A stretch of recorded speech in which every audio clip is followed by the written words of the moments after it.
Most gardeners think composting has to be a sweaty, hands-on job, turning piles, balancing carbon and nitrogen, and checking for moisture every week. But what if there was a way to let nature do that work for you? What if your compost could feed itself, break down continuously, and never need turning again?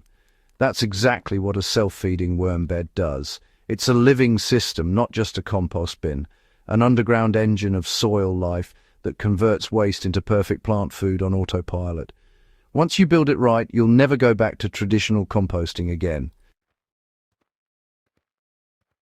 The secret to a self-feeding worm bed is layered biology.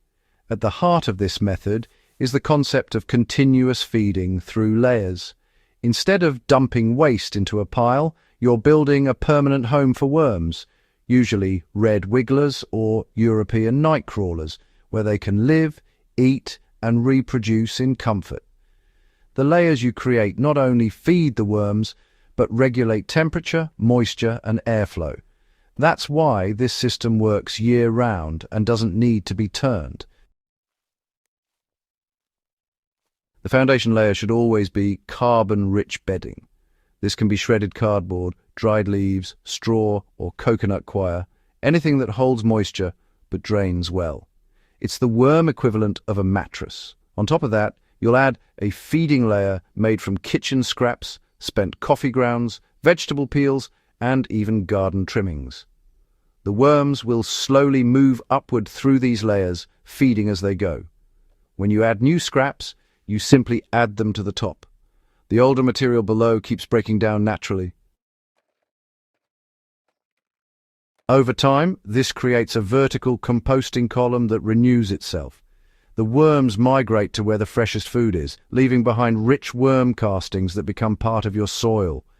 There's no need to disturb them, no turning, no mixing, just natural decomposition at its best. All right, let's dive into building your self-feeding worm bed, step by step. First things first, you need to choose a container or bed that's at least 18 inches deep. This could be a simple wooden box, a large tote with drainage holes, or even a sunken pit lined with fine mesh to keep those pesky critters out.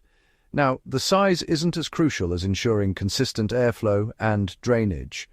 Worms are quite adaptable to tight quarters, as long as the conditions remain balanced. Now on to preparing the bedding and soil. You'll want to begin with a 6-inch layer of bedding. Mix equal parts of shredded cardboard and leaves, then moisten it until it feels like a wrung-out sponge. This mixture will hold humidity while allowing air to flow through. Next, sprinkle a thin layer of soil or finished compost on top. This step introduces beneficial microbes that help kickstart decomposition and gives the worms some grit for digestion. And now it's time to add your first feeding layer. Ideally, about 4 to 6 inches of mixed food waste will do the trick. Be sure to avoid meat, dairy, and oily foods, as they can create odors or attract pests. If you can, chop the scraps into smaller pieces. This helps them break down faster. Finally, cover everything with another layer of dry leaves or shredded paper.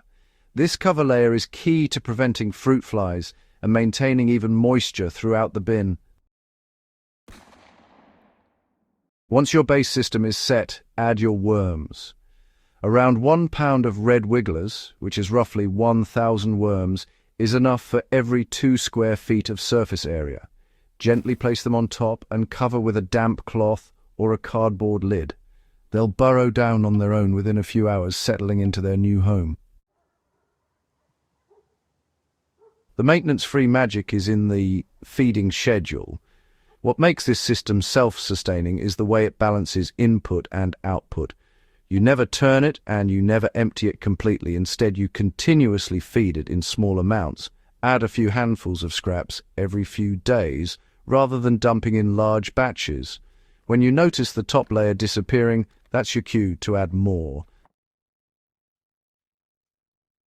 The worms regulate their own population based on food and space. When food is abundant, they reproduce. When it's scarce, they slow down. This natural balance means you won't face population explosions or die-offs as long as you avoid extremes. Keep the bin moist, but not soggy, shaded, and away from direct sunlight. If it's outdoors, a simple lid or piece of burlap keeps everything protected. After about 3 to 6 months, you'll start to notice a dark, crumbly layer forming right at the bottom. That's actually pure worm casting, some of the richest organic matter you can add to your soil, honestly. You can just scoop small amounts from the bottom now and then, without really disturbing the whole system. Mix it into potting soil, top dress your plants, or even brew a worm tea for a brilliant liquid fertilizer. Traditional compost piles, well, they rely on heat and turning to break down materials. They can work quite well, but they also lose nutrients through evaporation and require constant effort. Worm composting, on the other hand, happens at a cooler temperature and keeps nutrients locked in a bioavailable form. Worm castings contain humic acids, enzymes, and beneficial microbes that immediately enhance soil health.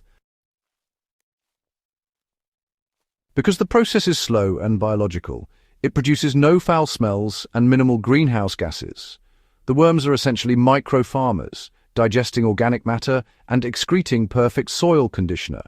In small gardens, balconies, or urban spaces, this system fits anywhere, from under a bench to behind a greenhouse wall. It's quiet, odor-free, and completely closed-loop. Scaling the system for your garden size. If you're working with a large garden, you can create multiple worm beds and rotate them. For raised beds, try the in-bed method. Bury a bottomless bucket or pipe vertically in the corner of the bed. Fill it with alternating layers of scraps and bedding, and let the worms move in. As they feed, they'll carry nutrients throughout the surrounding soil. For small spaces or apartment gardening, use a stackable bin system. Each tray acts as a layer of feeding and bedding. As worms finish one tray, they migrate upward to the next, leaving finished castings behind. This method can keep an entire household's food waste out of the trash while supplying enough fertilizer for an urban garden. The power of letting worms do the work. When you shift from managing your compost to managing your worms, the entire dynamic changes. You're not producing compost anymore.